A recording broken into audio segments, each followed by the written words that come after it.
Depuis 1981, l'année des découvertes du virus du sida, il y a eu plusieurs évolutions en ce qui concerne le VIH-Sida, que ce soit à travers le traitement, que ce soit à travers la sensibilisation, que ce soit à travers même la crainte de la maladie au sein de la population. On s'est rendu compte que la crainte a baissé parce que la peur du sida a largement baissé au fil des années.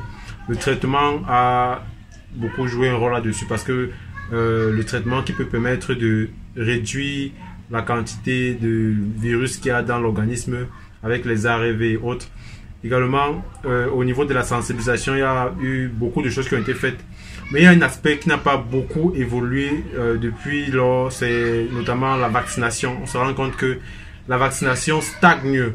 Beaucoup se sont même plaints, ils se sont dit pourquoi est-ce que le Covid-19 ont réussi à trouver un vaccin contre le Covid-19 assez rapidement et une maladie qui est là depuis 1981, on n'arrive pas à trouver une maladie là-dessus. Dans cette vidéo, je voudrais partager un peu quelques informations avec vous. On va voir pourquoi est-ce que c'est difficile, d'après les chercheurs, de trouver un vaccin contre le VIH-Sida, comme ça a été le cas pour le Covid-19. Et on va essayer de voir quelles ont été les pistes d'avancée, quelles ont été les avancées en ce qui concerne le vaccin contre le VIH-Sida. Bonjour à tous et bienvenue sur cette chaîne, bienvenue sur Parlons de santé publique. Alors, si vous êtes nouveau, si vous venez sur cette chaîne pour la première fois, bienvenue. Dans cette chaîne, on parle de santé publique, on partage des concepts de santé publique, des choses qui peuvent vous permettre d'apprendre davantage. Donc, si vous êtes étudiant en santé publique, étudiant en médecine ou alors quelques filières que ce soit, ou alors si vous êtes professionnel de la santé, si vous êtes simplement curieux d'apprendre davantage sur la santé publique, je vous invite à vous abonner parce qu'ici on va partager du contenu sur la santé publique. Alors, comme je vous ai dit, on va essayer de voir quelles sont les raisons pour lesquelles on n'arrive pas à trouver du vaccin contre le VIH.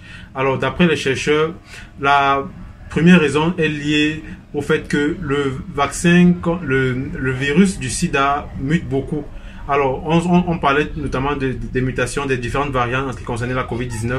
Ce qu'il faut savoir, c'est que les variantes du VIH sont beaucoup plus larges, beaucoup plus nombreuses que les variantes du COVID-19. Vous savez, le virus mute à chaque fois lorsqu'il infecte une personne. Ce n'est pas exactement le même matériel génétique qu'on va retrouver chez une autre personne. Ce qui fait que le virus a une grande capacité de mutation, ce qui rend très difficile le développement d'un vaccin. Alors la deuxième raison évoquée par les chercheurs, c'est que le virus est recouvert d'une protéine la protéine du virus est recouverte du sucre, ce qui fait en sorte que les cellules immunitaires ne peuvent pas facilement repérer le virus en question pour pouvoir adapter une réponse immunité efficace.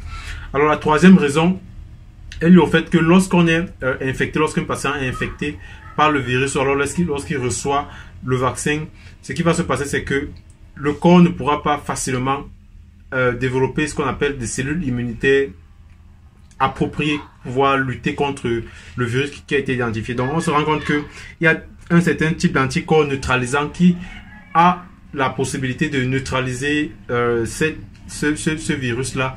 Malheureusement, ça ne se fait pas parce que ces anticorps-là ne sont pas mobilisés par l'organisme. Et vous voyez, comme la première raison avec les variantes qui sont assez nombreuses, font en sorte qu'il est difficile de pouvoir adapter un vaccin efficace contre le VIH.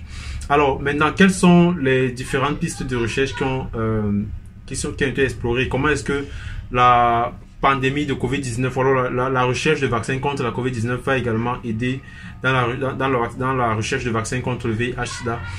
C'est notamment lié au fait que contre la Covid-19, il y a un vaccin à ARN qui a été développé. Je pense, si je ne me trompe pas, c'est l'une des premières fois qu'un vaccin ARN est pensé pour la Covid-19. Et on se rend compte que ce vaccin ARN là marche beaucoup pour la Covid-19. Et donc, cette méthode-là pourra être utilisée également pour le vaccin contre le VIH. Le vaccin à ARN permet permet à l'organisme de développer des anticorps neutralisants qui seront efficaces pour lutter contre le VIH. Alors, où en est la recherche en ce qui concerne le vaccin contre le VIH? La plus prometteuse piste de recherche consiste à savoir si, en injectant justement ces anticorps neutralisants là, ça pouvait permettre de lutter contre le virus du sida. Mais de prime abord, cette recherche là s'est avérée positive à 70%. Mais récemment, en 2021, il y a une autre recherche qui a été menée et elle a montré que ce test a été efficace seulement à 30%. Donc finalement, cette stratégie-là a été écartée. Mais qu'à cela ne tienne, il y a d'autres essais cliniques qui ont été menés et qui sont menés actuellement pour essayer de développer un vaccin très efficace. Il y a par exemple l'essai clinique HVTN 301, HVTN 302 qui ont été menés.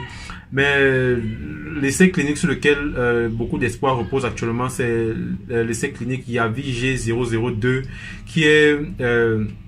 qui consiste à fabriquer un vaccin à ARN, deux types de vaccins ARN et qui sont transmis à 52 participants. Et on a remarqué justement qu'il y a un vaccin à ARN qui s'avère positif sur 97% des participants.